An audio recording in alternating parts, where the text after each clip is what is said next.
엄마, 내 손 꼭 잡으려고 했잖아. 왜 자꾸 손을 놓고 혼자 가버리는 거야? 앞이 보이지 않는 딸이 허공을 향해 절규합니다.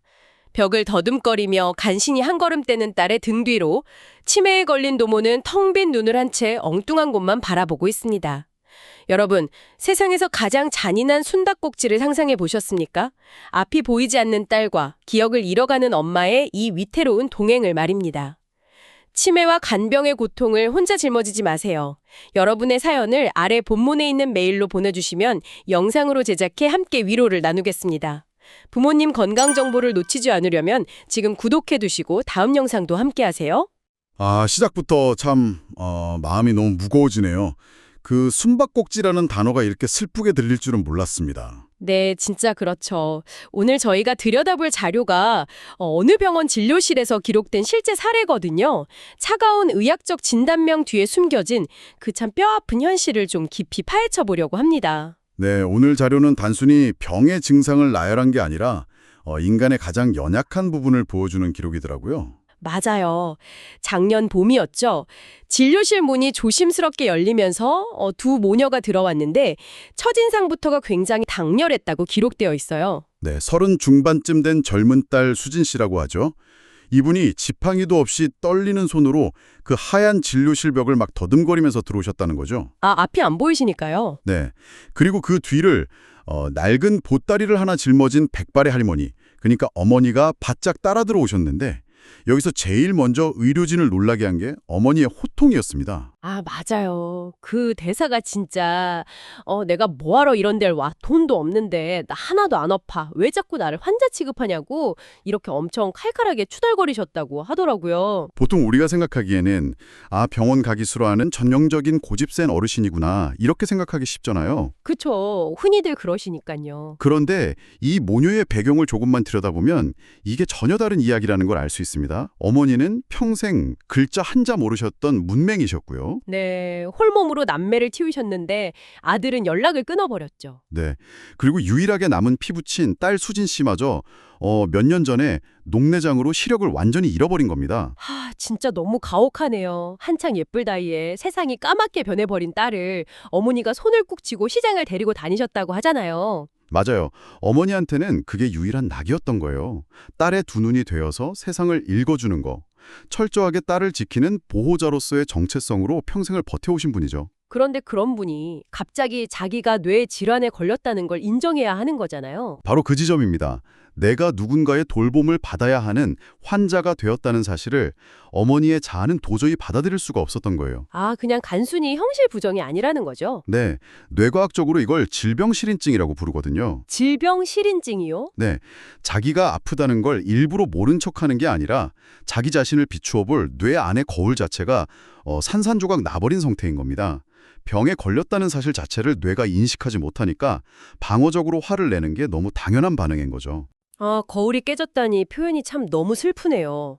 어머니가 그렇게 호통을 치실 때 벽을 짚고 서 있던 딸의 얼굴은 이미 눈물범벅이었다고 기록되어 있거든요. 딸은 보이지 않아도 이미 그 거대한 삶의 붕괴를 직감하고 있었던 거겠죠. 네. 그리고 그 슬픈 직감은 너무나 가혹하게 굳보로 현실이 되기 시작합니다. 처음에는 늘 든든했던 엄마 손이 미세하게 떨리기 시작하고 물건 둔 곳을 깜빡깜빡 하시는 정도로 시작됐죠. 그럴 때마다 엄마가 막 오히려 큰 소리를 치셨잖아요.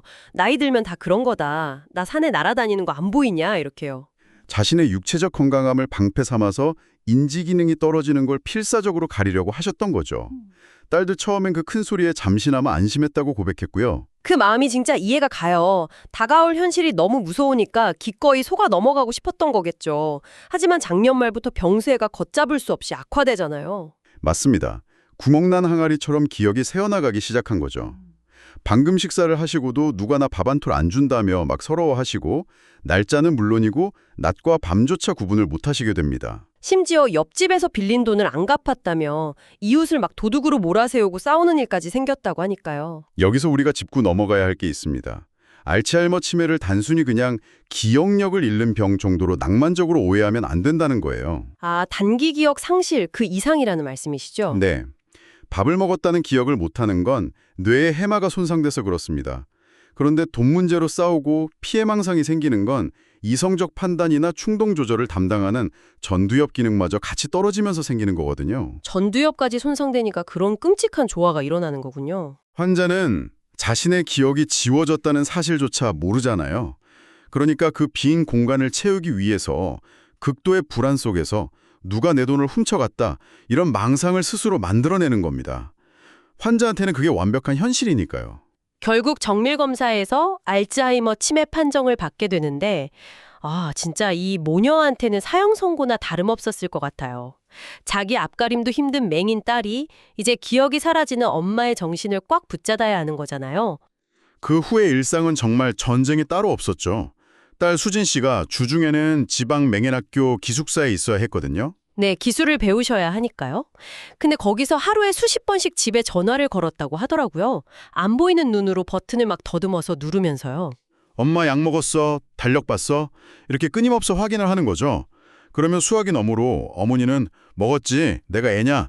라면서 불같이 화를 내시고요. 근데 주말에 딸이 집에 와서 더듬더듬 약통을 만져보면 약이 그대로 있거나 아니면 이틀치가 한꺼번에 텅 비어 있었다고 하잖아요. 네, 딸이 막 절망해서 제발 달력 좀 보고 날짜대로 먹으라고 했잖아 하고 소리치면 어머니가 또 지지 않고 맞불을 놓으시죠. 그 어머니의 대답이 진짜 너무 충격적이었어요. 네가 앞이 안 보이니까 착각하는 거 아니야? 이렇게 말씀하셨잖아요. 이게 참 가슴 아픈 현실인데요. 어머니 뇌 속에서는 자기가 약을 먹었다는 가짜 현실이 진실로 자리 잡은 상태거든요. 그걸 방어하려고 상대방의 가장 약한 고리, 즉 딸의 시각장애를 무기로 휘둘러 버리는 겁니다. 방어 기제라는 건 알지만 딸 입장에서는 정말 매일매일 우주가 부서지는 고통이었을 것 같아요. 세상의 전부인 엄마가 자기의 가장 큰 상처를 조롱하듯 공격하니까요. 의료계에서는 보통 치매 환자의 왜곡된 인지를 억지로 교정하려고 논쟁하지 말라고 조언합니다. 환자의 불안만 더 커지니까요. 근데 이 모녀한테 그런 교과서적인 조언이 무슨 소용이 있겠어요. 두 사람 다 무너져가는 세상 속에서 서로 살려달라고 비명을 지르는 상황이었는데요. 맞습니다. 그래서 한 달에 한 번 있는 진료 시간마다 이 묘하고 비극적인 역설이 진료실에서 그대로 드러났던 거죠. 진료 기록표에 이런 문장이 있어요. 엄마의 눈을 빌려 길을 찾는 딸과 딸의 기억을 빌려 병명을 말하는 엄마. 와, 그 문장 진짜 어떤 문학작품보다 슬프네요. 완벽하게 서로에게 의존하면서 동시에 완벽하게 결핍된 상태라는 거잖아요. 네.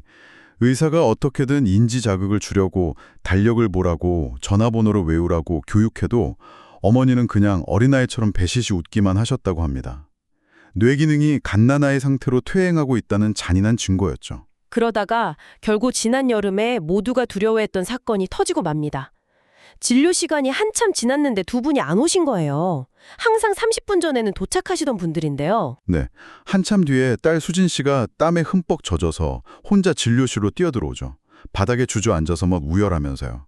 선생님, 우리 엄마 좀 찾아주세요. 엄마가 없어졌어요. 하면서 오는데 병원 입구에서 잠시 손을 놓친 사이에 치매 걸린 엄마가 사라져버린 거잖아요. 이 지점에서 우리가 수진 씨가 느꼈을 공포를 한번 깊이 상상해 봐야 합니다.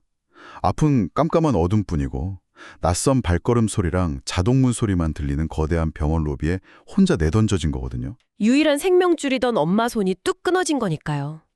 보이지 않는 허공을 허우적거리면서 지나가는 사람 아무나 막 옷자락을 붙잡고 우리 엄마 좀 찾아주세요 하고 피토하듯 울부짖었을 텐데 정말 상상만 해도 너무 끔찍합니다. 네, 진짜 세상에서 가장 잔인한 숨바꼭질이죠. 술래인 딸은 눈이 가려져 있어서 엄마를 찾을 수가 없고 숨어버린 엄마는 자기가 어디 숨은지조차 모르는 그런 숨바꼭질이요. 다행히 나중에 엄마를 찾기는 했는데 사건 전말을 듣고 저는 진짜 너무 허탈하고 가슴이 아팠어요. 엄마가 도대체 어디로 가셨던 건가요? 병원에 왔다는 사실 자체를 완전히 잊어버리시고 평소 좋아하셨던 동네 뒷산으로 가셨던 겁니다. 이게 치매 환자한테 흔히 나타나는 배회 증상의 전형적인 패턴이거든요. 그냥 길을 잃고 헤매는 게 아니군요. 네, 배회에는 나름의 목적이 있습니다. 과거에 자기가 가장 안전하다고 느꼈던 장소나 아니면 과거의 어떤 책임감을 향해서 이동하는 경우가 많아요. 낯선 병원 환경이 무서우니까 뇌가 본능적으로 가장 평화로운 장소였던 산으로 이끌었다는 거네요. 그렇죠. 그래서 다음번 진료 때 어머니가 정말 해맑은 표정으로 이렇게 말씀하시잖아요. 잠깐 산에 다녀오니까 옆집에서 난리가 났더라고. 얘는 나한테 얼마나 푼 소리를 치던지. 그 해맑은 웃음 앞에서 딸은 진짜 속이 까맣게 탔을 겁니다. 결국 딸이 폭발해서 막 소리치잖아요. 나 이제 주말에 집에 안 올 거라고. 엄마 자꾸 이러면 영영 안 볼 거라고요. 이게 불효자의 협박이 아니라 제발 내 손 놓지 말아달라는, 나 혼자 이 어둠 속에 두지 말아달라는 아주 처절한 매달림이었던 거죠. 맞아요. 그런데 그 난리통 뒤에 이어지는 어머니의 대답이 진료실 공기를 완전히 바꿔놓잖아요. 막 철없이 웃으시던 분이 갑자기 되게 차분하게 혼잣말처럼 을조리셨죠. 내 걱정은 하지도 마라. 너나 잘 살아야지. 앞도 안 보이는 게 나 때문에 이게 무슨 고생이냐? 이렇게 말씀하셨습니다. 치매가 뇌의 해마를 파괴하고 전두엽을 갉아먹어서 시간과 공간 개념을 다 뺏어갔지만 그 깊고 깊은 곳에 있는 모성애 그리고 안목 보는 딸을 향한 그 절절한 미안함만큼은 끝내 파괴하지 못한 거잖아요. 바로 그겁니다. 기억이라는 정보는 지워졌을지 몰라도 사랑이라는 감정은 뇌의 가장 깊은 곳에 영원히 새겨져 있다는 걸 어머니 스스로 증명해내신 거죠. 정말 기적 같은 순간이었습니다. 그런데 이 진료 기록 후반부를 보면 더 놀라운 기적이 나오더라고요. 최근 들어서 어머니 상태가 눈에 띄게 좋아지셨다는 거예요. 네, 감정 기복도 줄어들고 매일 달력 확인하면서 약도 정확히 드시고 심지어 전날 드신 반찬까지 또박또박 기억해내신다고 합니다. 의학이 아무리 발전했다지만 단기간의 약물 치료만으로 이렇게 확 좋아질 수는 없는 거잖아요. 맞습니다.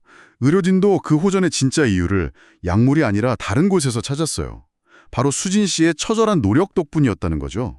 앞이 안 보이는 손으로 지문이 닳도록 약봉지를 만져서 날짜를 확인하고 맹인학토에서도 하루에 수백 번씩 전화를 걸어서 엄마 약 먹었어? 지금 낮이야 밤이야?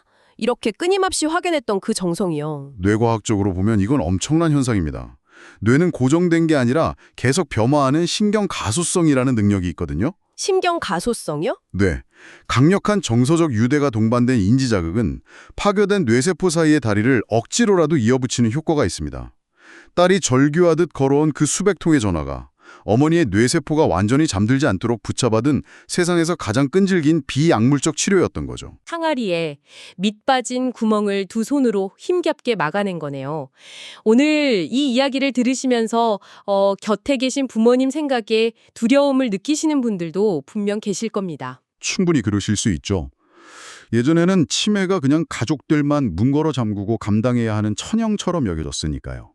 하지만 이제는 상황이 많이 다릅니다. 치매도 관리가 가능한 질환의 영역으로 들어왔거든요. 네, 다행히 올해 제정된 치매관리법 덕분에 이제 구파와 사회가 그 무거운 돌봄의 짐을 함께 짊어지게 되었습니다. 수진 씨 가족 같은 분들에게는 정말 어두운 터널 끝에 한 줄기 빛 같은 소식이죠.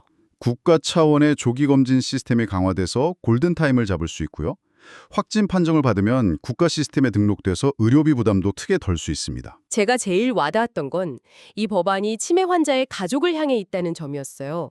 가족을 위한 주간보호센터 연계도 강화되고 가족들이 잠시라도 숨을 고를 수 있게 간병 휴식 지원 서비스도 확대된다고 하더라고요. 네, 치매 돌봄은 마라톤이거든요. 생계와 간병이라는 두 개의 무거운 바위를 혼자 짊어지던 가족들에게 이제 국가가 바위 하나를 같이 들어주겠다는 실질적인 희망인 셈입니다. 네. 이런 체계적인 도움과 가족의 포기하지 않는 사랑이 있다면 이 잔인한 숨바꼭질 속에서도 길을 잃는 비극은 막을 수 있을 거라 믿습니다. 오늘 우리가 엿본 이 기록의 마지막 장에 의료진이 적어둔 작은 기도가 맴도네요. 네, 어떤 기도였죠? 이 시끄럽고 애틋한 모녀가 앞으로도 서로의 손을 꼭 잡고 진료실 문을 열어주기를 바란다. 언젠가 병마가 모든 걸 삼켜서 엄마의 흐릿해진 기억 속에 딸의 얼굴마저 하얗게 지워지는 날이 오더라도 그 험난한 길을 함께 걸으며 맞잡았건 두 손의 온기만큼은 영원히 지워지지 않기를 간절히 기도한다. 이렇게 적혀 있었거든요. 아, 참. 네. 기억이라는 데이터가 불타 없어져도 사랑의 온돈을 끝내 살아남는다는 말이 정말 맞네요. 두 사람은 한 번도 서로의 영혼을 놓은 적이 없는 진정한 영웅들입니다. 네, 맞습니다.